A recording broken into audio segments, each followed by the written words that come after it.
సూర్యుడు ఇవాళ పొద్దున్న ఉదయించాడు, ఇవాళ సాయంకాలం అస్తమించాడు అంటే మనందరి జీవితంలో ఒక పగలు పూర్తయిపోయింది. వెనక్కి వెళ్ళగలమా? వెళ్ళి మళ్ళీ తెచ్చుకోగలమా పగలు? ఏదైనా తేగలమేమో, కాలాన్ని తేలేము. మన ఆయుర్దాయాల్లో ఒక పగలు పూర్తయిపోయింది. చంద్రోదయం అయింది. మన జీవితాల్లో ఒక రాత్రి ఆయుర్దాయం పూర్తయిపోతుంది రేపు పొద్దుటికి.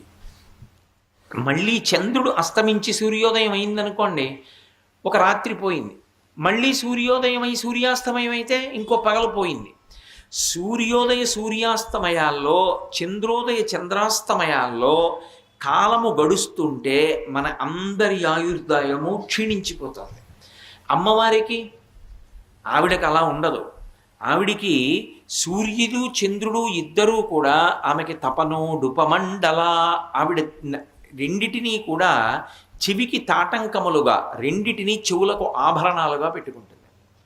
అంటే ఏ సూర్యచంద్రులకి మనం వశపడతామో ఆ సూర్యచంద్రులిద్దరూ అమ్మవారికి తాటంకములు, ఆభరణములు. అంటే ఇప్పుడు ఆవిడ కాలమునకు లొంగుతుందా? ఆవిడ లొంగదు. పరమశివుడు కాలమునందు లొంగేవాడు కాదు. ఒకనాడు ఉండి ఒకనాడు లేనివాడు కాడు. కాలము ఆయన చేతిలో ఉంటుంది తప్ప కాలమునకు ఆయన వశపడడు. అమ్మవారు కాలం ఆమె చేతిలో ఉంటుంది తప్ప కాలమునకు ఆమె వశపడదు.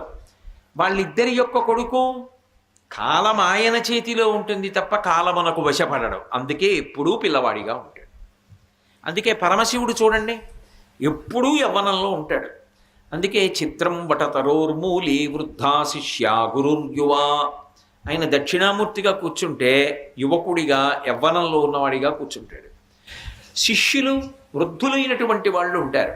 అంటే వాళ్ళు కాలమునకు లొంగిపోయిన వాళ్ళు, ఆయన కాలమునకు లొంగనివాడు. అమ్మవారు కాలమునకు లొంగదు. విఘ్నేశ్వరుడు కాలాతీతుడు, ఆయన కూడా కాలమునకు లొంగడు. కాలమునకు లొంగని వాడెవరో వాడు పరబ్రహ్మము. మీరు ఒక్కటే బాగా జ్ఞాపకం పెట్టుకోండి. కాలమునందు జగత్ అంటారు. ఈ సమస్తమైనటువంటివి కూడా కాలములో పుడతాయి, కాలంలో పెరుగుతాయి, కాలంలో వెళ్ళిపోతాయి తప్ప ఇంకా వేరే అవకాశం ఉండదు ఏ ప్రాణికి. కాలమునందు పుట్టి కాలమునందు పెరిగి కాలమునందే కలిసిపోతాయి. అందుకే జాయతే గచ్చతే ఇది జగత్. వచ్చి వెళ్ళిపోతుంది కాబట్టి జగత్ అంటారు. శాశ్వతంగా మాత్రం ఏదీ ఉండదు. కానీ మీరు ఒకటి గుర్తుపెట్టుకోండి, అసలు శాశ్వతమైనది ఒకటి ఉంటే తప్ప శాశ్వతము కానివి వచ్చి వెళ్ళడానికి అవకాశం ఉండదు. మనము చలనచిత్రానికి వెడతాం. చలనచిత్రం అంటే సినిమా. సినిమాకి వెడతాం. సినిమాలో నిజంగా వాళ్ళందరూ వచ్చి ఆ పాత్రధారులు అక్కడ నటిస్తారా? నటించరు. ఆ బొమ్మలు కదిలిపోతుంటాయి.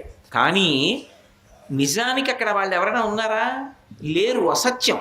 లేనిది ఉన్నట్టు కనపడుతోంది. లేనిది ఉన్నట్టు కనపడుతున్న అసత్యమైనటువంటి చలనచిత్రానికి సత్యమైన తెర మాత్రం సాధనం. అక్కడ తెర లేదనుకోండి, తెర సత్యం, అది మాత్రం ఉంది. తెర సత్యం. ఆ సత్యమైనటువంటి తెర అక్కడ లేకుండా మీరు సినిమా చూపించండి. సినిమా వేయడానికి ముందు తెర ఉంటుంది, సినిమా వేస్తున్నప్పుడు ఉంటుంది, సినిమా అయిపోయాక ఉంటుంది. రాత్రి ఎవరూ లేకపోయినా తెరలాగే ఉంటుంది. పరబ్రహ్మము కూడా అంతే. వీళ్ళందరూ ఆయనలో పుడతారు, ఆయనలో పెరుగుతారు, ఆయనలో పడిపోతారు. ఆయన అలాగే ఉంటాడు. సర్వం శ్రీ ఉమామహేశ్వర పరబ్రహ్మార్పణమస్తు. స్వస్తి.